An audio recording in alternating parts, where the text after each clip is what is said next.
it's a story about a mother and a son. It's a story about a little boy who's missing his dad and builds this kind of imaginary world to protect himself from, the harsh reality, very, very harsh, the atrocities that he's experienced around him. It's a cautionary tale. It's, it's a film that actually has, at the end, you're left with a lot of hope at the end of this film, which, I think is very different and unexpected. Rosie she would do anything, of course, to protect her son. She's a fierce mama lion, and she is in a kind of in between a rock and a hard place, really, because on one hand, she's protecting her son from, this horrific tragedy that's happening all around her, unspeakable things by actually, by putting him in the Hitler Youth Program and making it, kind of appearing that they're sort of a normal family when everything is obviously doesn't make any sense, And then on the other hand, she's, has this underground operation working to, protect and save as many people as she can, and so she's really on edge all the time. I first heard about this project actually from Chris Hemsworth, who had just finished working with Taika on Thor Ragnarok, and it wasn't even, I think, even a suggestion that I would be a part of it. He just said, there's this incredible script of Taika's, you have to read it. And then it came again to me through my agent, who said, there's this incredible script of Taika's, you have to read it. And I read it, and I just was blown away by how beautifully written it was, how touching it was, poignant and different. It was just so different. I had never read anything like it before. And I think a lot of people that have seen it say they've never seen anything like it before. I think you're left with a lot of hope at the end of this film. You really, you're left with two kids who have overcome, all these obstacles to actually find a kind of likeness between one another, and you're left with, this humanity, like this touching human connection that these two kids have, and I think it's very hopeful because. So Jojo Rabbit is set in World War II, late in the game, and it's mainly set in Hitler Youth with a little boy called Jojo who is enrolled in the Hitler Youth, and it follows his story. This was such a fun role. It's such a good ensemble, and my character is like a Hitler Youth leader, and like what happened with a lot of women in Nazi Germany towards the end of the war, they got enlisted in all sorts of jobs in the military towards the end. So it's, a lot of my dialogue is actually based on real teaching manuals. So it sounds like jokes, sounds like satirical jokes, but it's actually, real dialogue from the time. And it was such a fun, interesting character to play, and doing the German accent and everything. It was, it's great. Amazing. Taika's amazing. He's a real idol of mine. I really look up to him. All of his movies, from even from the little things he did in New Zealand, and more recently like Hunt for the Wilder People and What We Do in the Shadows, and Thor, obviously. I just adore all his work and adore him as a director. So, hopefully we do more stuff together. Yeah, it's hard because this movie is obviously very funny, but very serious subject matter. So, it was hard because at times we're playing around, we're improvising, but the subject matter is so heavy. But I think the resulting film is just very powerful and very entertaining, and I really hope people come to see it and appreciate the message behind it. One time I went with Taika, and we travelled down the river in Prague, because we filmed mainly in Prague and the surrounding areas, and it's just so beautiful, and so it was good to do some sightseeing there, but often went out to dinner with Sam and Stephen Merchant, and had a good laugh during shooting, so it was really fun. It's a very entertaining film, and I just hope that they appreciate the message of tolerance that's hidden amongst all the satire in the film. It's a story about a single mother who's trying to raise her child in a horrific situation, which is Nazi Germany, and she has to kind of teach him her ways of what she perceives to be human, which is being empathetic and being kind and being understanding, because he's been brainwashed by the ideals of Nazi Germany. So it's a story steeped in positivity and love. I play a character called Freddie Finkel, who is in love with Captain Klenzendorf, and that's played by Sam Rockwell. And we've kind of ended up being on the wrong side of things by circumstance, because Captain Klenzendorf was a potential war hero, if you can ever call a Nazi a war hero.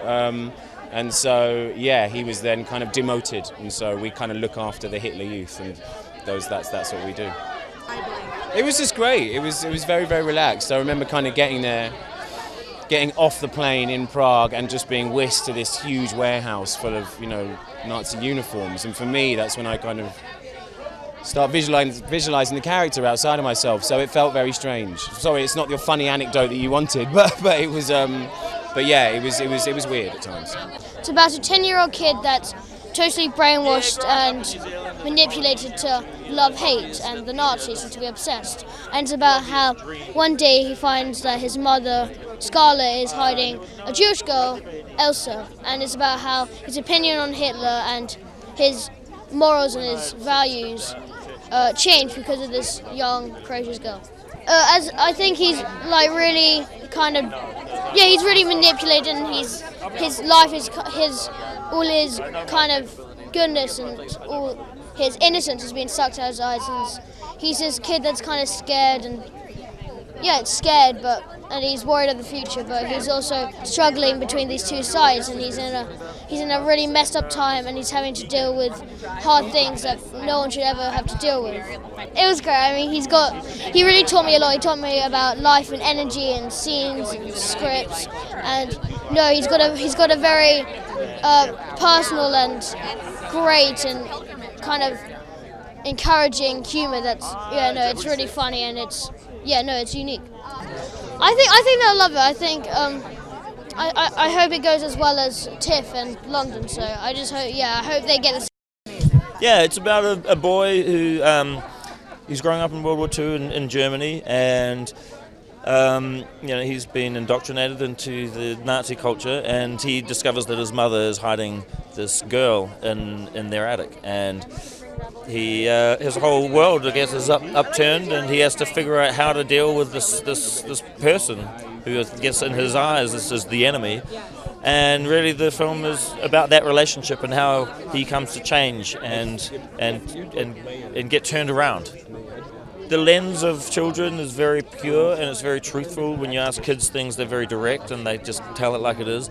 And I was really fascinated by. I'd never seen war films truly from the point of view of kids. I've seen films that have kids in them, but I've never seen a film that really was we were experiencing the journey and the story with this 10-year-old boy, and that became very important to me. And then I realized that this film, it's become very resonant right now, and it has a relevance that when I first wrote it 7 years ago, it didn't really exist. But now the world is changing, and there's a lot of things that threaten the fabric of good that I think most of us want to exist in this world. So really, this film now is taking on this whole new meaning and importance. I mean, they're amazing. Scarlett is just incredible. I love her so much, and I've never seen her do anything like this performance, and I just think she's incredible. The kids are amazing. Roman, who plays Jojo, blew me away, and he's such an emotionally engaged kid. He's very smart and very sensitive, and that's really what you want from children who, if you're going to use them as actors. And he really carries this film, and everything really hinges on him because he is basically in every scene. Well, just going off what audiences have experienced and the reactions that I've seen, audiences love the film because it's emotional, it's funny, and it switches tones all the time, and it really feels like a real human experience. On the surface, yes, there's humour there as well, but there are a lot of hard-hitting gut punches in the film, and again, it means. plot overview, yes, that's a tricky one. Well, this is a movie seen from the perspective of a 10-year-old boy growing up in Hitler's Germany towards the end of the war. And he's a little boy desperate to be a member of a club, and unfortunately the club he's chosen is the Hitler Youth. And he has no real friends. His only real friend is an imaginary friend, and it's Hitler. But Hitler really, in his mind, is just another 10-year-old boy. And it's about a young boy who's been indoctrinated into these abhorrent ideas, who meets a young Jewish girl that's been hidden by his mother, and begins to realise that everything he's been taught by the Hitler Youth is nonsense. And it's really that coming-of-age story about a young boy, through communication and compassion, realising the error of his ways. And I think it's a very beautiful and tender and funny story. Well, midway through the film, the Gestapo come knocking at the door, searching for anything really, and I play one of the sort of Nazi Gestapo officers. And I think as a tall English actor, it was inevitable someone was going to ask me to play a Nazi at some point. And I'm glad I was doing it with Taika, because he's done it with humour and with drama and emotion, and I'm very proud of it. I was a little intimidated because my day one scene was with recent Academy Award winner Sam Rockwell, and I was a big fan of Sam. I'm a big fan of Sam, and I was very anxious. I had to do a German accent. I'd never done that before, but Sam was adorable, just so easygoing. By the end of the day, I was just trying to make him laugh to ruin takes just for my own amusement. Taika created a great collaborative, warm atmosphere, so it kind of ended up being the perfect environment, really. Well, I just thought this was a movie that felt like it was part of a long tradition of movies, right back to Charlie Chaplin's The Great Dictator in the 1940s, that mocked Hitler and the absurd ideas that he tried to propagate. And I think it's a great shame that we still need to be making that point even now about the absurdity of hate and the kind of power of love. And I think, you'd think that 80 years later we wouldn't have to keep making that point, but unfortunately we do.